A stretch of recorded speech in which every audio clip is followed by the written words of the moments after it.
दोस्तों, आज की वीडियो में हम भारत में कृषि, औद्योगिक एवं उत्पादन संबंधित प्रमुख क्रांति और उनके जनक के बारे में जानने वाले हैं।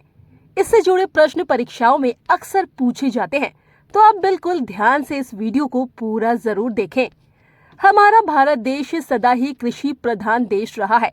यहाँ के लोगों की जीविका का मुख्य आधार कृषि ही रहा है। 1947 में जब अंग्रेजों से भारत देश आजाद हुआ था, तब 80 से 85% तक की जनसंख्या कृषि पर ही निर्भर थी। कृषि वैज्ञानिक की बात की जाए तो डॉक्टर एम.एस. स्वामीनाथन के नेतृत्व में पहली बार उन्नतशील बीजों का प्रयोग किया गया, जिसके परिणाम स्वरूप गेहूं और चावल के उत्पादन की बढ़ोतरी हुई थी, जिसे हरित क्रांति कहा गया था।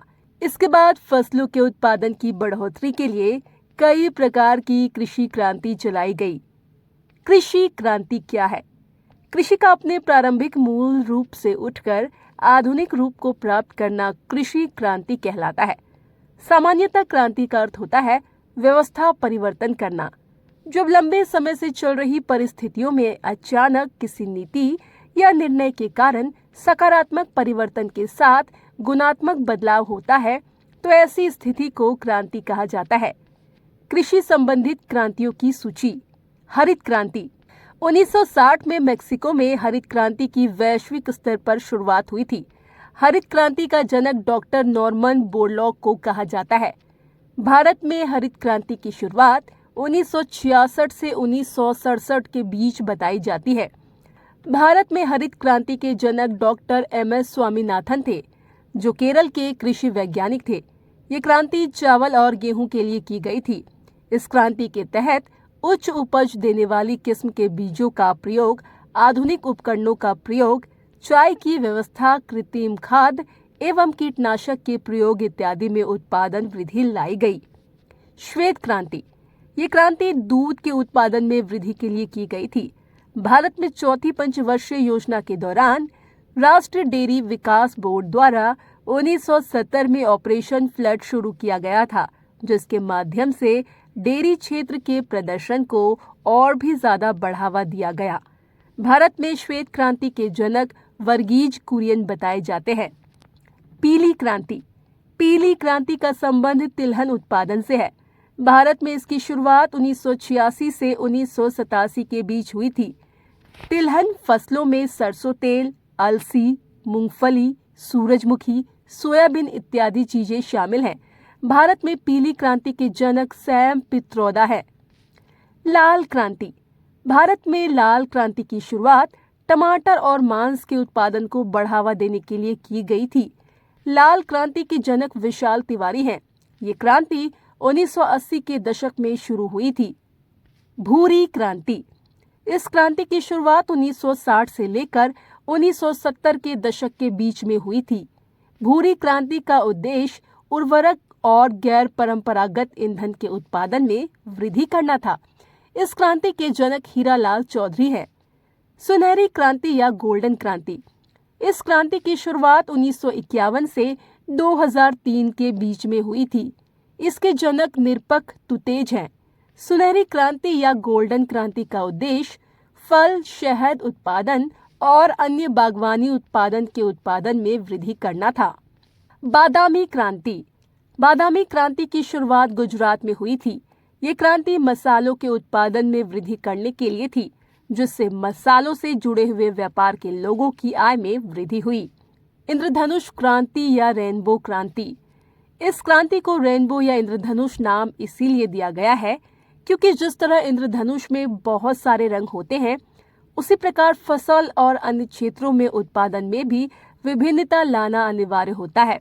इस क्रांति का उद्देश्य भारत में सभी उत्पादन के क्षेत्र में वृद्धि और निगरानी करके 2022 तक किसान की आमदनी को दोगुना करने का उद्देश्य था।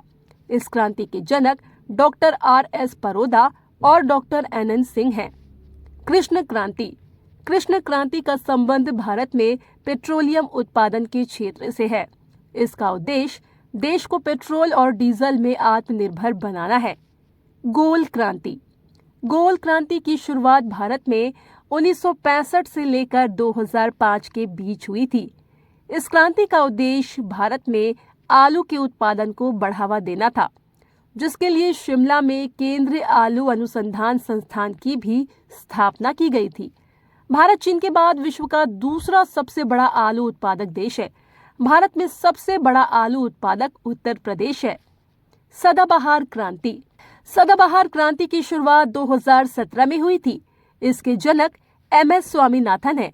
इस क्रांति का संबंध वर्ष 2022 तक भारत में कृषि का समग्र विकास करना है। इसका उद्देश्य देश की मिट्टी को उन्नत बनाना, किसानों को लोन दिलाना, रेन वाटर हार्वेस्टिंग और कृषि शोध को बढ़ाना है। इसके माध्यम से देश को पूरी तरह खाद्यान्न में निर्भर बनाना है। सिल्वर फाइबर क्रांति। सिल्वर फाइबर का उद्देश्य भारत में कपास उत्पादन में प्रतिकर भारत को विश्व का सबसे बड़ा कपास उत्पादक देश बनाना है।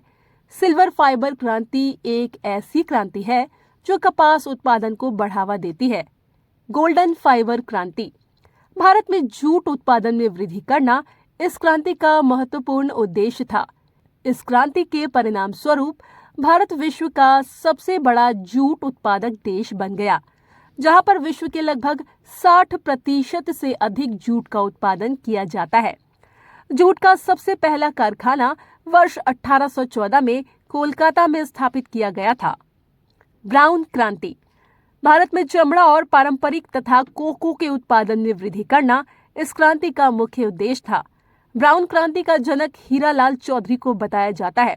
इस क्रांति के परिणाम स्वरूप भारत विश्व का सबसे बड़ा चमड़ा उत्पादक देश बन गया। केसर क्रांति। केसर क्रांति की शुरुआत भारत में 27 सितंबर 2007 को हुई थी। केसर क्रांति का संबंध भारत के जम्मू कश्मीर में केसर उत्पादन में वृद्धि करना था। मूंग क्रांति। इस क्रांति को साइलेंट क्रांति के नाम से भी जाना जाता है। भारत में इसकी शुरुआत मोटे अनाज के उत्पादन में वृद्धि करने के लिए की गई थी। परामनी क्रांति। इस क्रांति का संबंध भारत में भिंडी के उत्पादन में वृद्धि करना है। धूसर क्रांति। इस क्रांति का संबंध उर्वरक उत्पादन में वृद्धि करने का है। इसी क्रांति के कारण देश में 25.5 मिलियन टन उर्वरक की खपत हो रही है। तो दोस्तों, ये थी कृषि से जुड़ी कुछ महत्वपूर्ण क्रांतियां। आई होप कि आपके लिए वीडियो यूजफुल होगी। इसी तरह की महत्वपूर्ण जानकारी के लिए हमारे चैनल को सब्सक्राइब जरूर करें और हाँ, इस वीडियो को लाइक करना ना भूलें। धन्यवाद।